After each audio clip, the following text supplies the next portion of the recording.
العروة الوثقى. قال الله تعالى: ولله الأسماء الحسنى فادعوه بها وذروا الذين يلحدون في أسمائه سيجزون ما كانوا يعملون. أثبت الله الإلحاد في الأسماء، وهو الميل فيها عما يجب، وهو أنواع.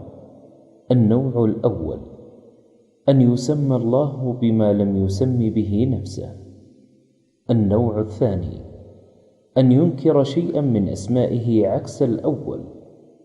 النوع الثالث أن ينكر ما دلت عليه من الصفات، مثل أن يقول إن الله سميع بلا سمع.